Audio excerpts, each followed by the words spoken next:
I'm Sarah Jo at approve sa akin ang gemstone bracelet ng Liga. If you want your own, you can click the yellow basket below at merong isang makakatanggap ng sariling gawa ko mismo. Ako mismo nag-handcraft. So all you have to do is use the hashtag Sarah Jo in the comment section.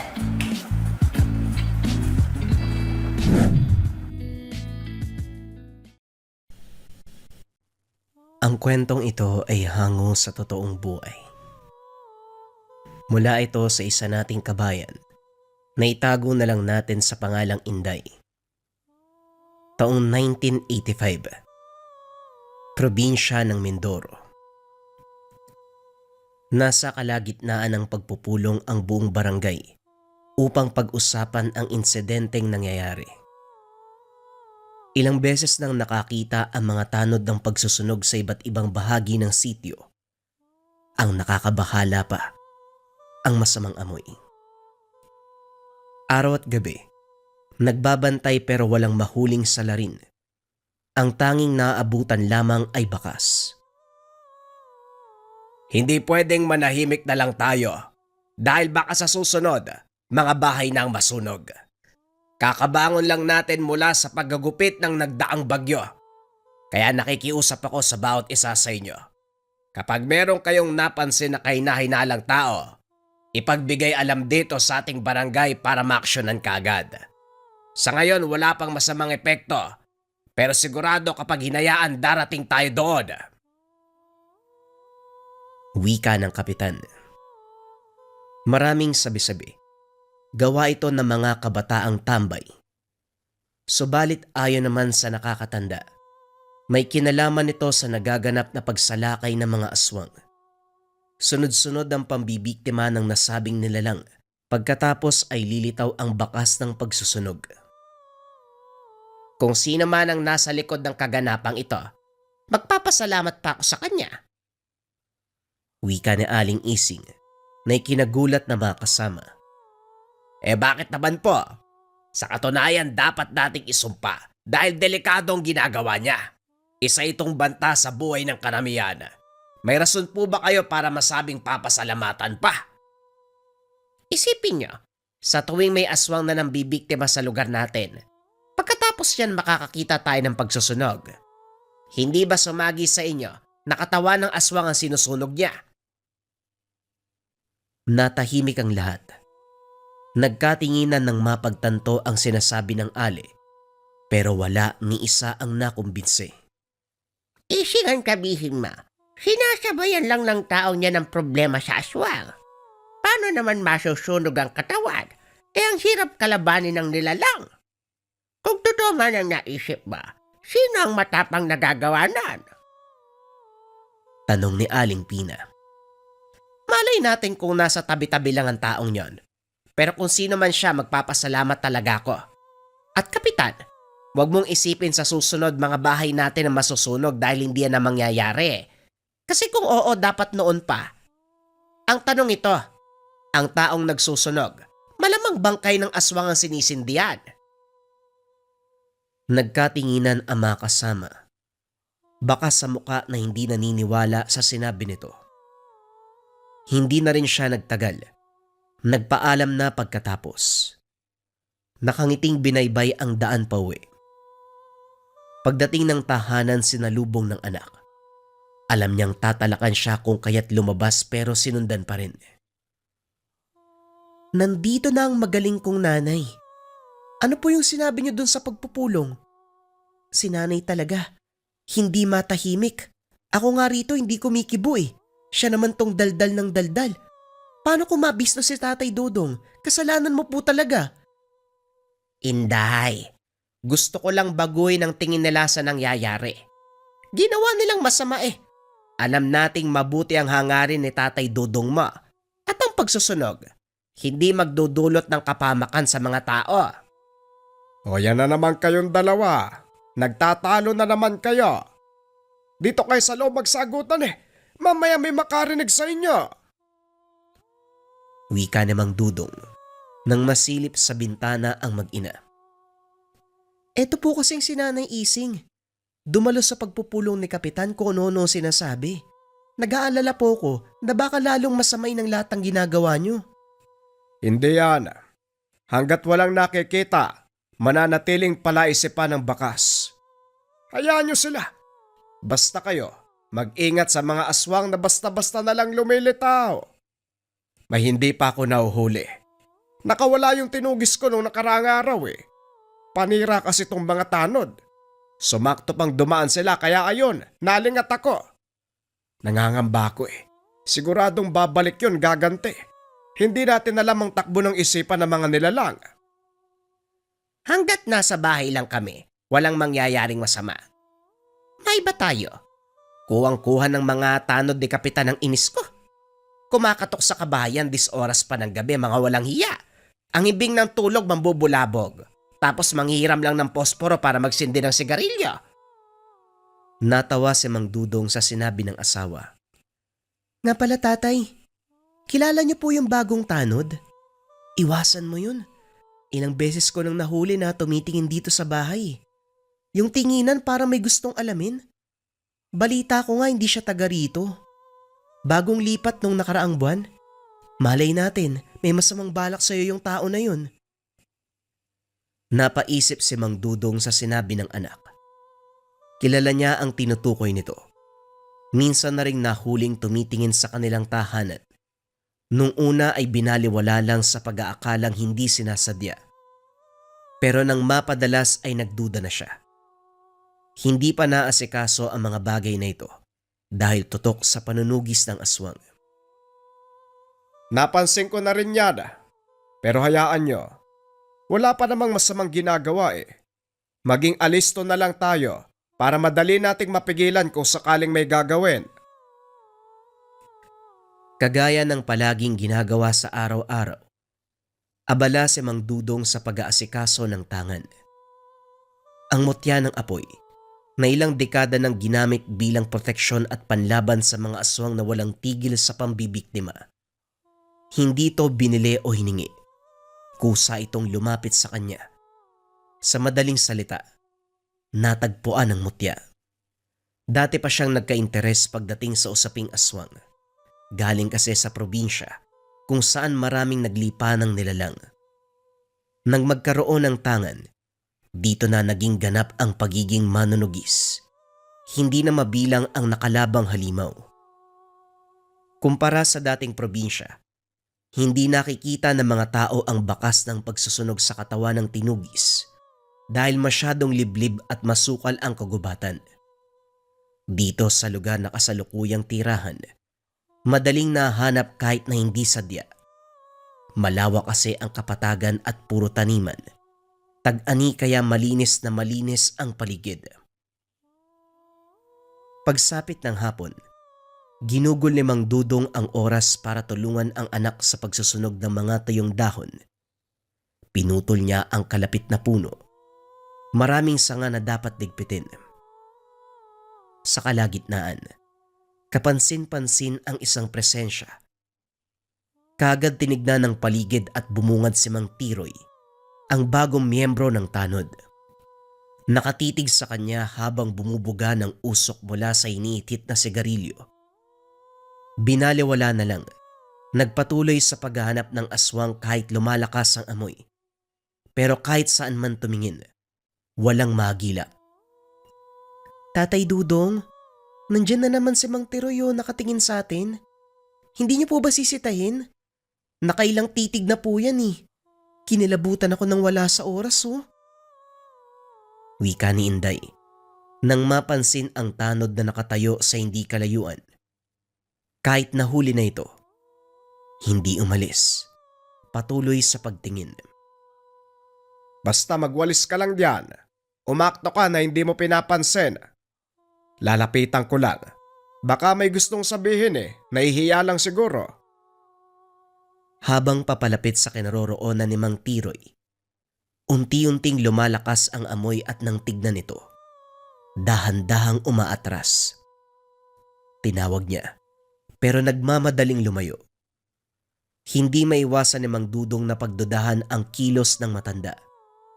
Napabuntong hininga na lamang habang hinahati dito ng tanaw. Natigilan din ng mapagtanto ang isang bagay. Kasabay ng pag-alis ni Mang Tiroy, ang pagkawala ng alingasaw. Napatitig siya sa dinaanan nito. Pagkuway sinundan. Narating ang bahay pero walang tao. Sinamantala ang pagkakataon na makiramdam kahit ang tangan ay nagbigay ng senyales na merong nilalang sa paligid. Kaso nga lang, hindi siya pwedeng pumasok dahil baka pag-isipan ng masama. Nagintay na lamang kung kailan magpapakita si Mang Tiroy. Pero sumapit ang dilim. Wala pa din ito. O Tutong, anong ginagawa mo sa bahay na yan? Si Tiroy ba sadya mo? Madaling araw ko lang yung napapansin eh. Kung may mapasabi ka, ako na lang kung gusto mo. Wika ng kapitbahay na si Mang Tomas.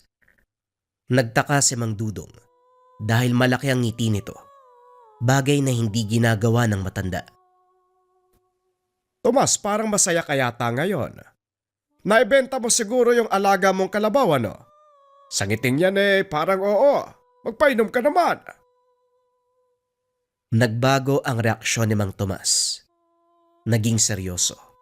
Inaya si Mang Dudong sa tahanan upang doon ituloy ang usapan. Paano naman ako makakabenta kung palagi na lang nabibiktima ng aswang ang mga alaga ko? Nitong nakaraan nga halos subusin yung kampig. Natutuwa lang ako dahil sa wakas napagawi ka dito sa amin. Alam mo bang may kapitbahay rito na? Hindi na ituloy ni Mang Tomas ang salita. Sa halip ay sumenyas upang iparating ang gustong sabihin. Nakuha ito ni Mang Dudong. Hindi lang makapaniwala nang nalaman kung sino ang tinutukoy. Matagal ko na gustong sabihin sa'yo kaso nag-aalangan ako Alam mo na, kakaiba ang kakayahan ng nilalang. Kaya nitong malaman kung sino nagsalita laban sa kanya.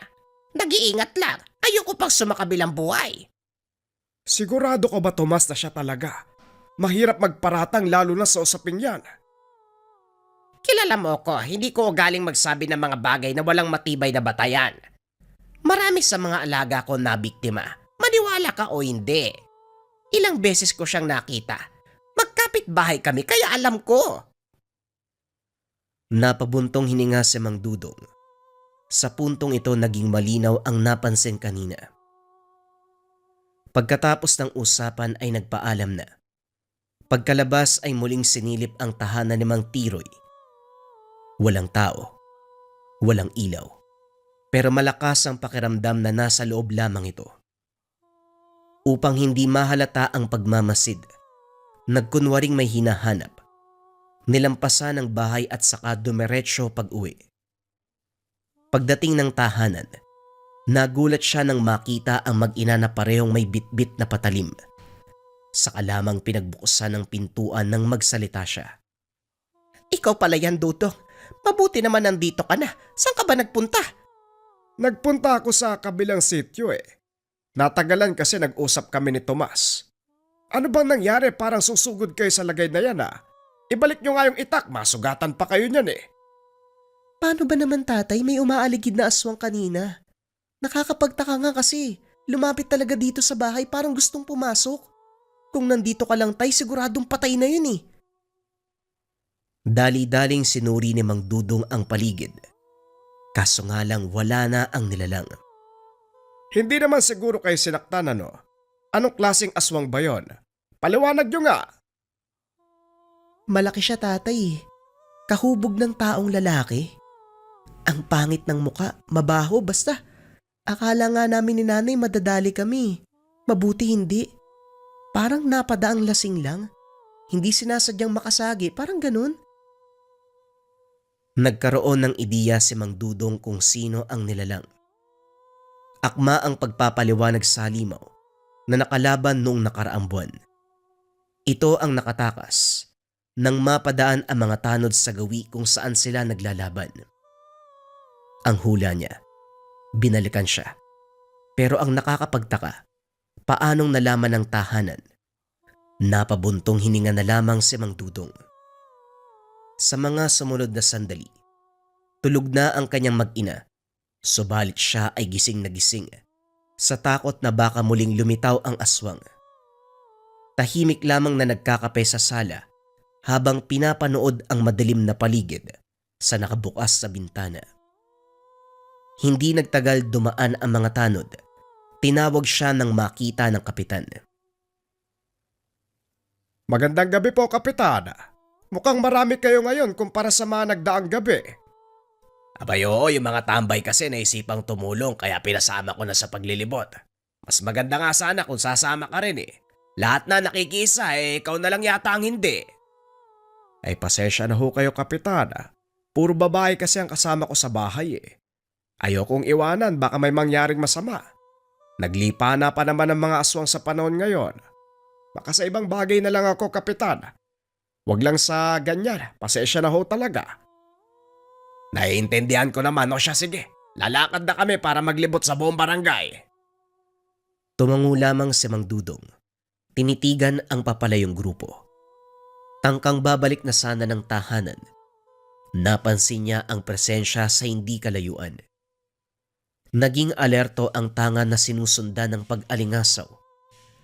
Walang pagdadalawang isip na kumuha ng patalim at saka pinuntahan ng pinagtataguan ng nilalang. Sa sandaling nakalapit, napalingon sa tahanan ng marinig ang pag-angil nito. Nagtataka sa mabilis na kilos. Kagad bumalik ng bahay si Mang Dudong. Dali-daling umakyat sa bubong para hanapin ang aswang. Pagkarating sa itaas, sinunggaban siya ng nilalang. Hindi nakabawi dahil sa biglaang atake. Nahulog silang pareho at sakto namang pumaibabaw siya rito. Walang pagdadalawang isip na tinaga. Mabilis nakailag hanggang sa nakawala. Tumayo ito sa unahan. Masama ang titig sa kanya. Ayos ka rin ano? Natuntun mo ang bahay ko. Nagkataon nga ba? O talagang alam mo dahil sa malapit ka lang nakatira? Umangil lamang ang nilalang. Pagkatapos ay muling sumugod. Naging alerto si Mang Dudong dahil mabilis ang kilos nito. Nasundan ang bawat galaw niya at madaling nakakaiwas. Ilang beses siyang nawala ng balanse dahil sa taglay nitong lakas. Nang makabawi, si Mang Dudong naman ang umatake pero sa pagkakataong ito, walang tumama sa ilang beses na pagtaga. Lahat na ilagan ng halimaw, narinig pa niya ang pag-angil nito. Halatang pinagandaan mo ang pagkikita natin ano? Kung dati madali kitang napapatamaan, ngayon mahirap pa. Pero sige, tignan natin kung hanggang saan ang kaya mo. Lumapit ka, sige! Kagad sumugod ang aswang. Sa sobrang bilis ng kilos, nahirapan siyang umiwas sa mga atake. Umatras na lamang habang iniinda ang lakas. Hinayaan niya muna hanggang sa mabigyan ng pagkakataon. Sa puntong ito, hindi nakatakas ang nilalang nang bumao ng patalim sa dibdib. Sunod-sunod na tinaga. Kalaunan ay binawian ng buhay. Dali-dali itong hinila ni Mang Dudong patungo sa likod ng tahanan nang marinig ang ingay ng mga tanod. Naitago ito bago pa makita. Nakangiti niyang binate ang mga kakilala pero kinabahan ng mag-usisa ang ilan. 10 oras na ng gabi, nasa labas ka ba, Dudong? Balak mo bang umalis? Tanong nito. Ang iba ay inilawan ang paligid. Sana man ako pupunta sa ganitong oras. Lumabas lang ako. Hindi kasi makatulog kaya nagmasid na ako sa lugar. Baka sakaling makatulong sa pagbabantay. Ano ba? O siya, hindi na kami magtatagal. Maglilibot pa kami doon banda sa kabila naman. Mag-ingat ka dyan Kung sakaling may mapansin ka, huwag ka mag-aatubiling magsabi sa amin. Nakahinga ng maluwag si Mang Dudong. Abot langit ang pagiging kabado nang tangkain ng isang tanod na sumilip sa likod. Mabuti na lamang hindi nakita ang tinakbang bangkay. Pagkatapos, dali-dali siyang nagsuot ng maitatakip sa muka. Hinila ang katawan ng aswang. Sa dulo ng taniman na isipang sunugin, sinigurado niyang walang ibang makakakita sa gagawin. Dali-dali naghukay. Marahang inangat ni Mang Dudong ang kamay. Kasabay nito lumiwanag ang palad. Unti-unting natutupok ang katawan ng nilalang. May kung anong puwersang lumalabas sa kanyang palad na naglilikha ng apoy upang masunog ang katawan ng aswang. Kinabukasan, hindi na nagulat nang muling kumalat ang usapan tungkol sa natagpo ang bakas ng pagsusunog. Tahimik na nakikinig si Mang Dudong. Hindi nakaligtas sa kanyang paningin si Mang Tiroy, nakaupo sa bandang unahan. May kalayuan pero malinaw na nakikitang nakatitig sa kanya. Sinusundan din ng pagiging alerto ng tangan. Hindi siya nagpalata. Nagkunwaring nakikipag-usap sa mga tanod, pero nakabantay ito sa sulok ng mga mata. Ilang sandali pa dumating si Mang Tomas at tuluyang naagaw ang atensyon. Nandito ka lang pala. Dumaan ako sa inyo kanina. Umalis na naman si Tiroy kagabi. Napasit ko madaling araw nakabalik. May bitbit na sako. May tumutulo pang dugo. Balita ko may dinaling kambing sa kabilang lungsod. Alaga ng kakilala ko. Wika na Mang Tomas. Tumitingin pa sa paligid habang nagsasalita. May nakainkwentro ko kagabi. Baka yun yung aswang na dumali sa alaga ng kakilala mo. Hindi pare, pero bago nangyari yung pambibiktima, nakita ng kapitbahay isang tao dumaan. Pagdating sa una, nag-iba yung anyo. Tapos ilang sandali sumigaw yung mga hayop. Nang tignan, patay na. Hindi ko nababanggitin ang pangalan. Alam mo na kung sino yan. Napahugot ng hininga si Mang Dudong. Nang balikan ang tingin ng pwesto ni Mang Tiroy, wala na ito doon. Nagpatuloy ang kanilang usapan hanggang sa nagkayayaang umuwi. Sa tahanan, hindi maiwasan ni Mang Dudong na mag-isip ng mga bagay-bagay tungkol sa napapansin kay Mang Tiroy. Malakas ang kutob niya na tama ang lahat ng hinala, maging ang sinabi ni Mang Tomas. Muli siyang napabuntong hininga. Hindi inakalang magkakaroon ng kapitbahay na aswang. Sa katunayan, magmula nang marinig na may bagong lipat, palagi nang nakakaramdam ng panganib, pero wala sa isip ng Mang Tiroy na magmagaling. Hanggang sa biglang nagbigay ng senyales ang tangan. Dali-dali siyang naganda at saka pinakiramdaman ng paligid. Nang mapagtanto ang pinanggagalingan ng presensya, hindi nahirapang magganap dahil bumungad kagad ang nilalang. Nang makita siya nito, sinubukan pang tumakbo. Kamuntikan ng maabutan pero laking gulat nang mawala. Ilang sandali pa narinig ang pag-angil sa likuran. Paglingon ay nasa bubong ng tahanan. Naisip ni Mang Dudong ang nangyari nung nakaraan. Ang huling nakalaban na halimaw ay ganito din ang galawan. Bumaba ka riyan. Paano tayo maglalaban? Nandiyan ka sa taas. Nandito ako sa baba. Bumulusok ang aswang. Nakailag naman bago tamaan ng atake. Kamuntikang mapuruhan sa mabilis na kilos ng halimaw. Lintik na to sandali. Magkakilala yata kayo ng aswang na nakalaban ko nung nakaraan. Parehong-pareho ng galawan. Masyadong mabilis. Magkamukha din kayo, parehong pangit. Nagpatuloy ang usapan. Nagtapatan ng lakas ang bawat isa. Nakuwang makipagsabayan ni Mang Dudong, pero may pagkakataon, naiisahan siya ng nilalang. Sapo ang bibig. Matapos ilang beses tumama sa konkretong bagay, hindi naman nagdurugo, dala lamang ng sakit. Pambihira. Matigas to ah. Sa puntong ito ay nagising si Aling Ising. Aksidenteng naibato ang hawak na gasera. Tumama sa nilalang. Sa sandaling natapon ng laman ay kagad nagliyab. Kagad nagwala ang nilalang. Tuwang-tuwa naman si Mang Dudong. Ay sus Mariosep. Yan lang palang pwedeng itapat sa'yo. Ayan, siguradong patay ka. Muling dinampot ni Mang Dudong ang patalim. Walang tigil na pinagtataga ang aswang. Nangingisay pa ito habang umaangil. Nagmamakaawa. Kaso nga lang ilang sandali ay nalagutan ng hininga. Ikaw naman kung hindi pa ako nagising, walang makakalam sa nangyayari dito. Pwede mo namang patayin ka agad, pinaglalaruan mo pa. Wika ni Aling Ising. Dali-daling kumuha ng tubig para apolay ng apoy. Pero pinigilan siya ni Mang Dudong. Hindi na. Hayaan mo na ako ng bahala dyan. Matapos magsalita ni Mang Dudong, dumating ang mga tanod. Naku, ano nangyari dito? Mang Dudong, ano yan? Aswang ho, kapitan. Subugod ba naman sa bahayan lintik na yan, nasira yung bubong yan, nasunog. Binato ng gasera ni Esing Tinaga ko ng itak kaya yan, patay na. Nakumbinse ang mga tao. Inutusan ni kapitan ng mga tanod na dali ng katawan ng aswang sa malayo. Inapula ang apoy. Muling sinindyan na makapwesto sa malayong lugar.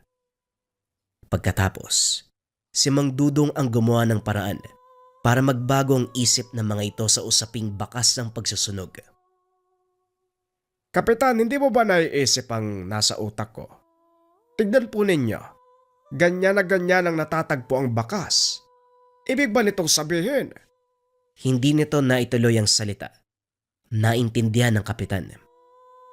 Natawa pa ito dahil hindi sumagi ang ganong bagay. Pinuri si Aling Ising sa sinabi ng pagpupulong. Ang tanong na lang na hindi nasasagot. Sino yung taong pumupuksa sa mga aswang? Sa loob ng ilang taon kong paninilbihan sa lugar natin, ilang beses na ring nakahanap ng bakas ng pagsusunog. Inakala pa nating masamang banta, yung pala tulong para mailayo tayo sa kapamakan. Sasang-ayon ako sa misis ni Mang Dudong. Kung sino man ang taong nasa likod nito, papasalamatan ko na lang. Kung pwede siyang makilala, iimbitahan ko pa para kumain Bibigyan ko ng trabaho at kabuhayan. Malaki ang naitulong niya kaya dapat lang mabigyan ng biyaya. Kaso nga lang parang ayaw magpakita sa atin Tumatango lamang si Mang Dudong. Sa kabilang banda ay natuwa dahil nagbago ang isip ng mga tao sa mga pangyayari. Pagkalipas ng mga araw, wala na siyang nabalitaan tungkol kay Mang Tiroy.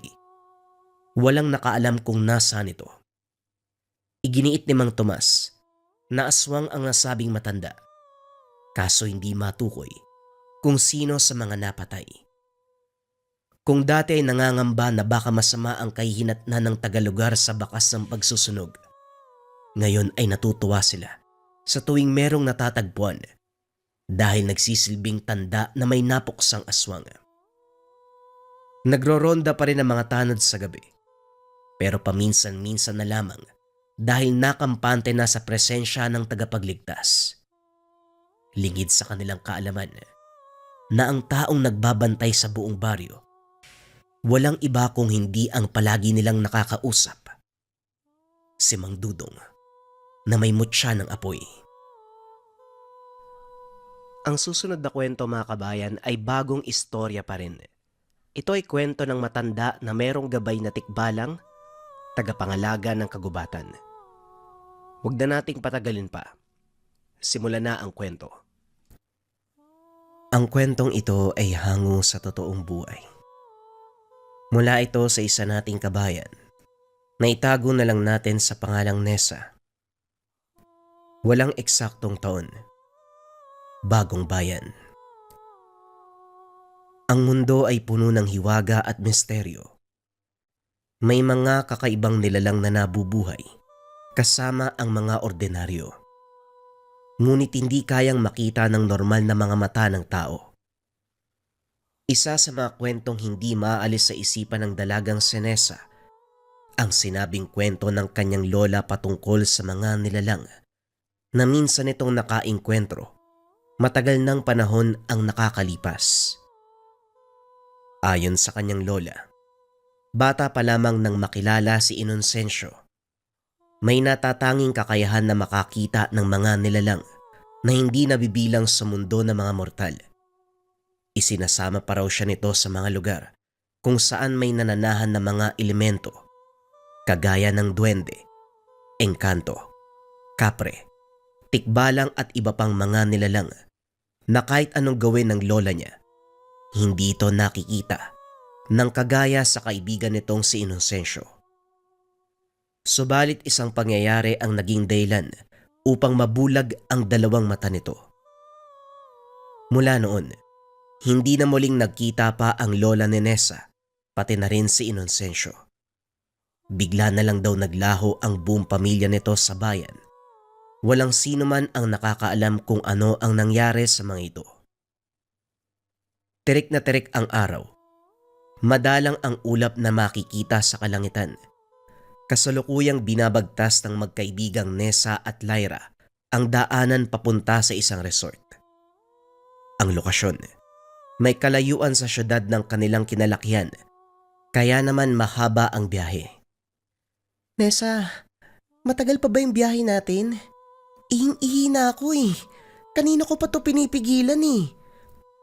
Wika ni Lyra sa nagmamanehong si Nessa. Sandali itong lumingon sa kaibigan at bumalik sa manibela. Pigilan mo muna. Wala pa akong nakikitang gas station.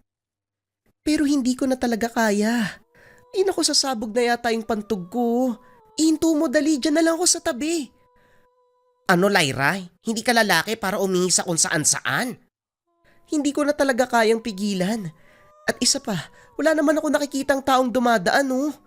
Parang gubat na yata tong lugar na to eh. Kung sa bagay, tama ka nga naman. Wala din ako nakikitang mga bahay o siya itatabi ko muna ha. Kagad hininto ni Nessa ang kotse. Nagmamadaling lumabas si Lyra upang maghanap ng mataas na damo na tatakip sa kanya.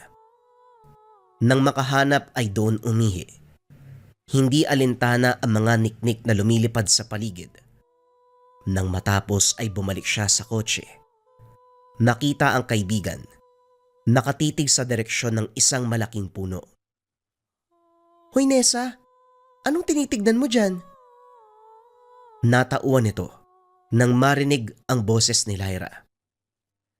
Para kasing may nakita ako dun sa taas ng puno na gumagalaw eh. Sinilip ni Lyra ang sinasabi nito. Kaso nga lang wala siyang nakita na kahit ano. Wala naman ah. Baka ibon lang yun. Ang mabuti pa, bumiyahe na uli tayo. Malayo pa yata yung resort na sinasabi ni Ivan sa atin eh. Bakit ba kasi doon yung napiling lugar eh? Libre kasi nating nakuha yung lugar. Wala masyadong pera eh.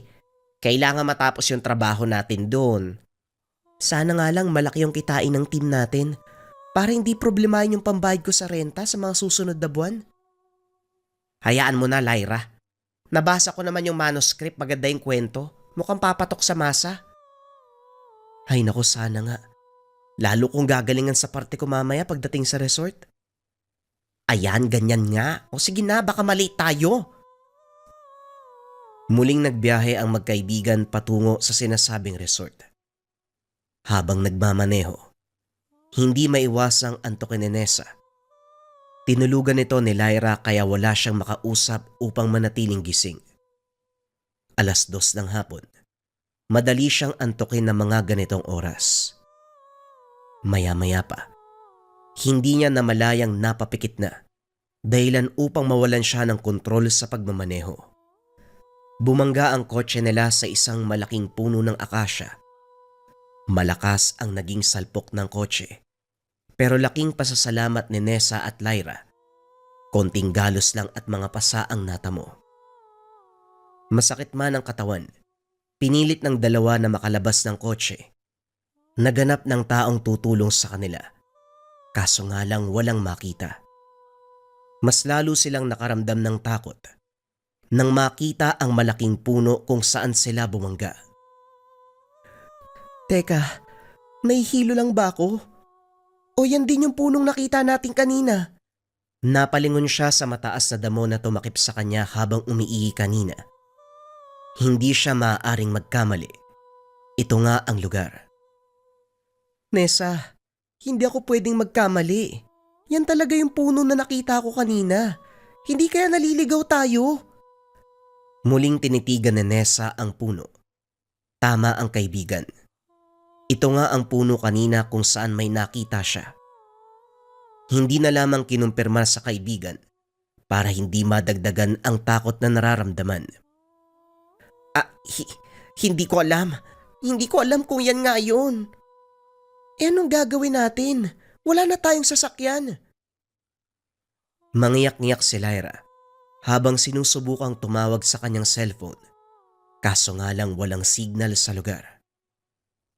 Maya-maya ay nag-iba ang ihip ng hangin. Dumampi sa kanilang mga ilong ang mabahong amoy. Naaamoy mo ba yun, Lyra? Ikaw ba yun? Hoy, amoy ihi ng kabayo yun ha. Hindi naman ganun yung ihi ko. Pero bakit ganun ang baho? Pinagbasdan nila ang buong paligid. Nanindig ang balahibo nang makita ang puno ng akasya. Nawala ang nararamdamang pananakit sa katawan. Napalitan ng pangingilabot at pagtaas ng balahibo. Isang itim na figura ang nasa taas ng puno. Nakatitig sa kanilang dalawa. Lyra, kunin mo yung mga gamit natin sa sasakyan. Teka, bakit naman? Huwag mo sabihin maglalakad tayo hanggang resort. Hindi tayo maglalakad. Tatakbo tayo, bilisan mo. Ha? Ano bang nangyayari sa... Hindi na natapos ni Lyra ang sasabihin. Bigla siyang hinila ni Nessa papunta sa kotse. Kinuha nila ang importanteng gamit pati na rin ang susi. Nagpasya na lamang si Nessa na balikan ng kotse kapag nakahanap sila ng tulong. Batay sa nakita ni Nessa, hindi nagugustuhin pang magtagal sa lugar. Lalo silang mapapahamak kung doon pa mag-aantay ng tulong. Bilisan mo na. Dapat makalayo tayo sa lugar na to. Ano ba, Nessa? Ano ba nangyayari sa'yo? May nakita ako eh. Hindi tayo pwede doon. Ano ba yung nakita mo? Tao ba? E di sana humingi tayo ng tulong. Baliw ka ba? Kung tao yung nakita ko, sa palagay mo tatakbo tayo palayo? Kung hindi tao, anong meron dun? Tikba lang yung nakita ko. Huwag ka na muna magreklamo, bilisan mo na. Sa halip na tumakbo ay tumigil sa kalagitnaan ng daan si Lyra at doon nagsimulang magubad ng mga suot na damit. Lyra, ano bang ginagawa mo? Ngayon ka pa talaga naghubad? Eh di ba ganun yung dapat gawin kapag naliligaw sa gubat? Ano ka ba, naghubad sila para baliktarin yung damit, hindi para tanggalin? Utang na loob, isuot mo yan, bilisan mo. Muling sinuot ni Lyra ang mga damit. Pero ramdam ni Nessa, maraming nagbabantay sa kanila doon sa lugar. Hindi lamang ang tikbalang. Tuluyan silang nakalayo. Bitbit ang mga bag. Naganap sila ng tulong sa paligid. Pareho na silang pawisan. Ngunit hindi yon inintindi dahil 3:00 na ng hapon at kailangan nilang makarating sa resort bago kumagat ang dilim. Nang makaramdam ng pagod, napagkasunduan nila na magpahinga muna. Naupo ang mga ito sa putol na katawan ng isang puno. Habang nagpapahinga, napansin ni Lyra ang katabing puno ng makopa. Hitik ang puno sa bunga, kaya naman nagpasya siyang kumuha upang kainin. Uy Lyra, huwag ka bastang pumitas ng hindi nagpapaalam. Baka magalit sa'yo yung may-ari niyan. Ha? Eh sino may-ari nito? Multo. Mga elemento. Nasa gitna tayo ng gubat. Hindi natin alam kung anong mga nilalang ang kasama natin dito. Ano ko ba naman, 2 lang naman yung kukunin kong bunga, tig-isa tayo. Nagugutom na ako eh. Napalingon si Nessa sa kaibigan. Sa hindi inaasahang pangyayari, aksidente itong nadulas ng lumundag para abutin ng bunga. Sa kanyang pagbagsak, gumulong ito pababa ng lupa. Sa sobrang taranta ni Nessa ay sinundan niya ang kaibigan. Sa kasamaang palad ay nadulas din ito. Tuluyan silang bumulusok paibaba. Hindi makabangon si Nessa upang lapitan ang kaibigan na ngayon ay duguan dahil sa sugat sa kanang tagiliran. Kinapa niya ang sarili para tignan kung may mga sugat siya. Mabuti na lang, wala itong nakapangdugo o sugat. Kung gaano siya kapalad, kabaliktaran ng nangyari kay Lyra. Nagtamo ito ng mga galos at sugat sa iba't ibang parte ng katawan. Ang malala pa, nabalian ito ng braso. Aray ko, gusto ko nang umuwi. Ayoko na dito. Wika ni Lyra. Kagad siyang tinulungan ni Nessa. Hayaan mo, makakalabas tayo, Tito. Makakaalis tayo, kumalma ka lang. Iginala ni Nessa ang tingin sa paligid. Mula sa kinaroroonan nila, matatanaw ang liwanag na nagmumula sa itaas. Pinunasan ni Nessa ang luha at sinubukang tumayo para maghanap ng paraan. Isinandal sa isang puno ang nangihinang si Lyra. Kaso nga lang kasabay ng lahat ng ito. Isang pares ng pulang mata ang naaninag ni Nessa, hindi kalayuan sa kanilang pwesto. Tila ba kanina pa ito nagmamanman sa kanilang ginagawa. Tumindig ang balahibo sa katawan ng dalaga. Muling naamoy ang masangsang na aroma. Lyra, huwag kang maingay ha. Nandito na naman yung tikbalang eh. Magsasalita pa sana si Lyra nang takpan ni Nessa ang bibig nito. Nakitang unti-unting lumalapit ang mga pulang mata sa kanila. Pinilit ng dalawa na hindi lumikha ng ingay. Kaso nga lang, nang makalapit sa kanilang harapan ang nilalang, biglang nawala ang pares ng pulang mata.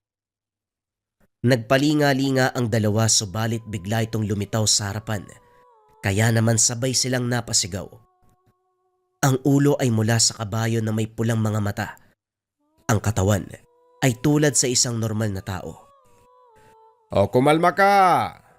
Huwag mo silang sasaktan. Laking gulat ng dalawa nang makarinig ng boses ng matanda. Napansin ni Nessa ang paglayo ng tikbalang, kaya naman nakakuha siya ng pagkakataon upang alalayan si Lyra upang pumunta sa pinanggagalingan ng boses. Nakita ang isang matandang lalaki. May hawak na tungkod. Hinampas ang tikbalang na tila ba anak na pinapagalitan. Ino, gusto ko lang makipagkaibigan. Anong makipagkaibigan? Kitang-kita ko kung paano mo takutin eh. Niligaw mo pa kanina. Akala mo siguro hindi kita inoobserbahan no? Sige na, umalis ka na. Ako nang bahala sa kanila. Muling tumingin si Nessa at Lyra sa tikbalang. Akmang lalapit pa sana nang muling hampasin ng matanda ang tikbalang. Ay mga iha, pasensya na kayo sa kaibigan ko ha. Sadyang mahilig lang yun sa babae. O nga pala, nakalimutan ko magpakilala sa inyo. Ako nga pala si Ino. Pwede niyo akong tawaging Mang Ino o Lolo Ino. Hindi makaimik si Lyra dahil sa mga nasasaksiyan. Kaya naman kahit nangangatog pa rin ang mga tuhod dahil sa takot, naglakas ng loob si Nessa na mangingi ng tulong sa matandang lalaki na sa harapan. Maraming salamat po sa tulong nyo, Lolo Ino. Kung hindi po kayo dumating, baka kung ano yung ginawa sa amin nun eh. Hindi na po namin alam kung saan pupunta. May sugat po yung kaibigan ko eh. Baka pwede nyo po kaming matulungan para makalabas po sa lugar na to, parang awa nyo na. Pinagmasdan ng matanda ang magkaibigan. Kapwa nangihina ang mga ito. Mukhang pagod na pagod dahil sa mga nangyari sa kanila. Napailing na lang si Ino sa kalagayan ng dalawa. O siya, sige. Tutulungan ko kayong makalabas sa lugar na ito. Pero bago yon, gamutin muna natin ang mga sugat ng kaibigan mo. Natuwa ang magkaibigan sa sinabi ng matanda. Inutos ni Ino na maupo sila sa ugat ng malaking puno upang makita nito ang mga sugat ni Lyra. Mukhang malalim ang natama mong sugat mula sa pagkakahulog ah. Lyra, ang daming nawalang dugo sa'yo. Nagkatinginan si Nessa at Lyra. Isang katanungan sa isip nila ang biglang lumitaw. Alam nilang sa mga oras na yun, may kakaiba sa matanda. Hindi ito ordinaryong tao lamang. Muling nanumbalik ang kaba sa kaharap na matanda. Gayunpaman, hindi napigilan ng dalawa ang magtanong kung paanong nalaman ng matanda ang nangyari sa dalawa. Teka Manong, paano nyo po nalaman na nahulog kami sa bangin? At saka bakit parang kilalang kilala nyo kami? Hindi sumagot ang matanda. Tumawa ng napakalakas na lalong dumagdag sa takot na nararamdaman ni Nessa at Lyra. Ilang sandali pa, sinagot niya ang dalawa. Pasensya na kayo mga iha. Nakalimutan kong sabihin sa inyo na ako ang tagapagbantay ng kagubatan. Nakikita at naririnig ko ang lahat ng nangyayari dito. Kagad na alala ni Nessa ang kwento ng kanyang lola tungkol sa mga tagapagbantay ng kagubatan. Hindi niya akalain na totoo ang lahat ng ito. Isang patunay ang matandang lalaki na kaharap nila. Bilang tagapagbantay, nakikita ko mga kaganapan sa kabundukan at gubat. Hindi ko lang ugali makialam sa ginagawa ng mga nilalang sa mga taong napapadpad. Pero isang lambana ang lumapit sa akin. Tulungan ko daw kayo eh. Gusto kayong kunin ni Matos.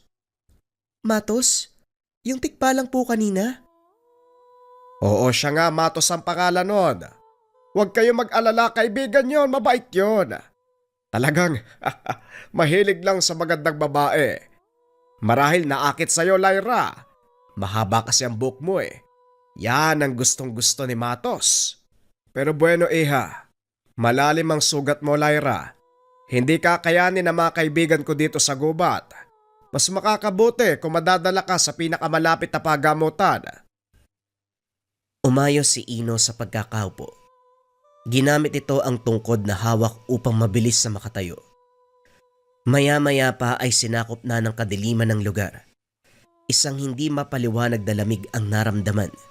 Nagsipulasan ang mga alitaptap at iba pang mga nilalang sa paligid. Hindi maganda ang nagaganap. Kailangan na nating magbadali. Nabagabag ang dalawa sa sinabi ng matanda. Nagmamadaling tumayo mula sa pagkakaupo sa malaking ugat ng puno. Ano po bang nangyayari, Lolo Ino? Kung merong mga kaibigang nilalang sa lugar, hindi rin maiiwasan na makaaway. Ayaw nila na makalis kayo sa lugar na ito. Akala ko po ba yung kaibigan yung si Matos lang ang may gusto sa amin? Yan din ang akala ko eh. Subalit nakaabang na pala ang ibang nilalang sa inyo. Mukhang tinulungan nila si Matos nang hindi nito nalalaman. Kaya ganyan ang natamo mong sugat, Lyra. Si Lyra ang gusto nila, Nessa. Wala nang ibang nagawa si Lyra kung hindi ang umiyak. Ano pong gagawin natin, Manong? Hindi naman pwede yan. Sumunod kayo sa akin. Ilalabas ko kayo dito. Pero ipangako nyo sa aking dalawa. Sa akin lang kayo makikinig. Kung maaari, wag na wag kayong lilingon kapag may narinig kayong tumatawag sa pangalan nyo. Kung hindi na kayo makakabalik sa mundo nyo. Maliwanag ba? Lalong humigpit ang pagkakahawak ng kamay ni Nessa at Lyra sa isa't isa. Wala ni isa ang gustong bumitaw habang binabagtas nila ang daan palabas ng nakakatakot na gubat. Sa pagtagal ng oras na naroon, lalong dumilim ang paligid. Iba't ibang huni ng hayop ang naririnig. Sa kabilang banda, mararamdaman ang pagsunod ng mga nilalang sa kanila. Wala itong ibang gusto kung hindi si Lyra. Ilang sandali pa, nagsimula nang makarinig ng kung ano-anong boses ang dalawang magkaibigan. Mula sa boses na kahali-halina hanggang sa mga nakakatakot na boses ng nilalang. Wala itong ibang sinasabi kung hindi ang pangaakit kay Lyra. Marami ang naririnig niya.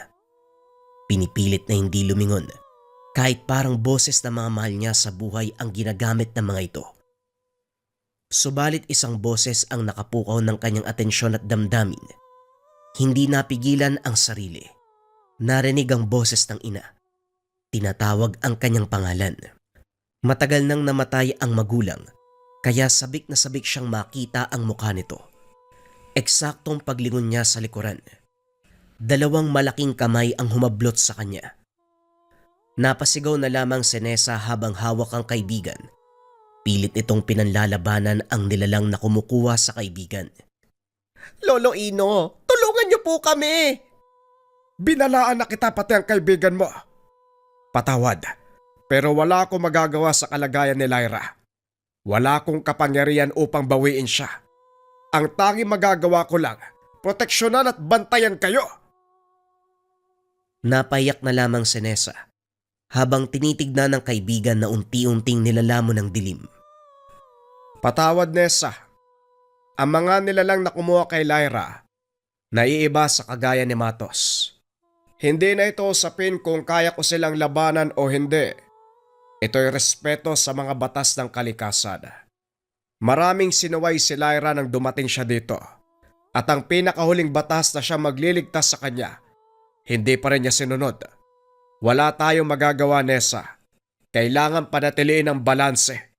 Kailangan sumunod sa mga batas. Pero ikaw, Iha, buhay ka pa. Huwag kang mawawalan ng pag-asa. Kailangan mong umalis sa lugar na ito. Labis man ang sakit na nararamdaman. Pinanlabanan niya ito. Sinunod ang lahat ng sinasabi ng matanda. Ilang sandali pa ang lumipas. May naaninag silang liwanag sa dulo. Indikasyon na malapit na siyang makalabas sa lugar. Hindi mapigilan ng dalaga ang nararamdamang tuwa sa nakita. Malapit na tayo sa labasan. Ikaw na magpapatuloy patungo roon. Hanggang dito na lang ako. Bakit naman ho? Sumama na ho kayo sa akin. Muli, Iha. Isa kong tagapagbantay. Tagabalanse ng mundo. Pinili ko ang buhay na ito. Pangalagaan ng kagubatan. Nagpasalamat ang dalaga sa matanda. Hinawakan nito ang kamay ni Lolo Ino. Hanggang sa biglang napaluha ang matanda. Manong, bakit po kayo umiiyak? Nagbuntong hininga ito bago sagutin ang tanong ni Nessa. Sige na, Nessa. Kailangan mo nang lumakad. Hanggang sa muling pagkikita. Lumakad si Ino papunta sa likuran ni Nessa. May binulong. Sabihin mo sa lola mo, kinukumusta siya ni Lolo Inocencio. Nagulat si Nessa sa sinabi nito. Magtatanong pa sana pero hindi na maaaring lumingon. Naramdaman niya ang yabag ng paglakad nito palayo sa kinaroroonan niya. Isa lamang ang sagot na nasa isipan. Ito si Lolo Inocencio, kaibigan ni Lolo Marita. Laking tuwa ang naramdaman ng dalaga nang tuluyan ng makarating sa labasan. Ilang araw ang lumipas matapos nun. Sinubukan pa nilang hanapin ang kaibigan pero hindi na ito natagpuan. Maging ang sasakyan na ginamit, ni isang bakas, walang nakita. Alam man ni Lyra na hindi na ito matatagpuan, pero minabuti niya pa ring subukan. Nanalangin na lamang ito na sana kung nasaan man ang kaibigan, sinasamahan siya ni Lolo Inocencio sa kabilang dimensyon. Hello everyone, I'm Sarah Jo at approve sa akin ang gemstone bracelet ng Lika. If you want your own, you can click the yellow basket below at merong isang makakatanggap ng sariling gawa ko mismo. Ako mismo nag-handcraft. So all you have to do is use the hashtag SarahJo in the comment section.